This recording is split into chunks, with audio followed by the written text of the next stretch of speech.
मेरा नाम संतोष सिंह भदौरिया है और मैं यहाँ पर एज ए CC यानी LSG CC यानी PA हूँ कानपुर कैंट डाकघर में।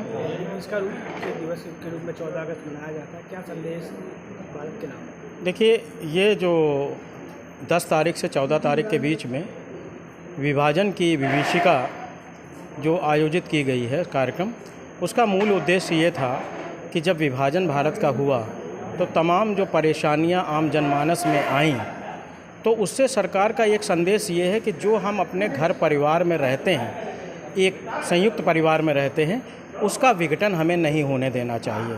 क्योंकि जब हमारा परिवार संयुक्त होगा तो हम संयुक्त परिवार की विचारधारा को हम देश में ले जाएंगे और देश को विघटन होने के कगार पर नहीं जाने देंगे। तो एकता के सूत्र में बांधने का ये संकल्प भारत सरकार का था और उसी समायोजन के उपलक्ष्य में हम सभी लोगों ने इसका आयोजन किया ताकि आम जनमानस ये जान सके कि एकता ही में अनेकता है।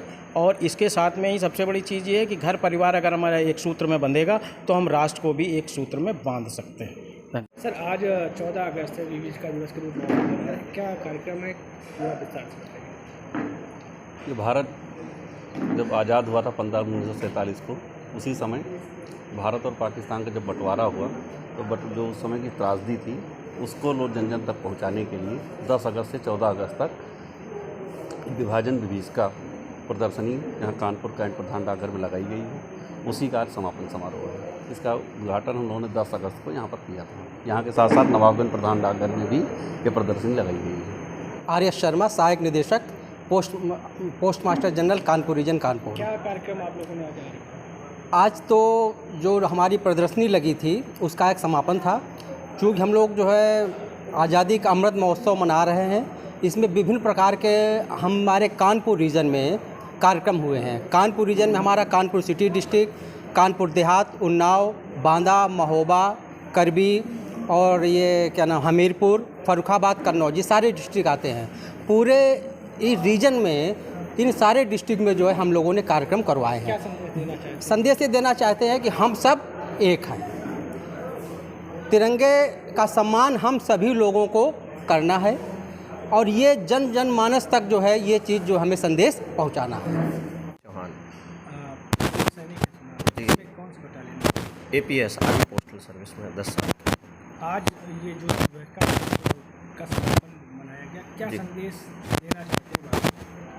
इसका मुख्य उद्देश्य है, जब भारत का बंटवारा हुआ उसमें जो जनता थी, जो आम जनता थी, जो उन्होंने त्रासदी झेली, जितने लोगों को परेशानियां हुई, अपना घर छोड़ के दूसरी जगह स्थापित हुए, उनका जो दुखद समाचार और जो संवेदना हमारे प्रति है, उसी के संबंध में हम लोगों को जागरूक करने का एक भारत सरकार का निर्देश मिला, जिसके कारण 10 अगस्त से और 14 अगस्त तक एक हमने प्रोग्राम चलाया, जिसका आज समापन था। विनोद कुमार यादव। विनोद जी, ये बताइए, विभाजन विभीषिका के रूप में आज मना रहे हैं, क्या संदेश देना? विभाजन विभीषिका जो है हमारे देश में जिस समय विभाजन हुआ था उस समय बहुत सारी त्रासदियाँ हुई थी। उसको लोग जो है जो भूल चुके थे, उन त्रासदियों को बारे में जानकारी देने के लिए हमारे विभाग ने ये प्रदर्शनी का आयोजन किया था। क्योंकि 75 वर्ष आज़ादी के पूरे हुए थे, इसलिए उस उपलक्ष्य में ये विशेष आयोजन किया गया। प्रदर्शनी के माध्यम से क्या संदेश? प्रदर्शनी के माध्यम से ये संदेश दिया गया था कि हम लोग जो है भाईचारा बनाए रखें, जिससे कि ये त्रासदी दोबारा हमारे देश को न झेलनी पड़े। अनूप वर्मा। ये विभाजन विभीषिका की प्रदर्शनी देखने आए, क्या संदेश मिला इससे आप? इससे हमारे देश के जो भी नागरिक हैं उनको एक अच्छा मैसेज देने के लिए लगाया गया कि हम आज़ादी का जो अमृत महोत्सव मनाया जा रहा है उसको आज़ादी हमने कैसे पाई, उसी की आज़ादी का महत्व समझ में आ गया। हाँ, आज़ादी हमने कैसे पाई।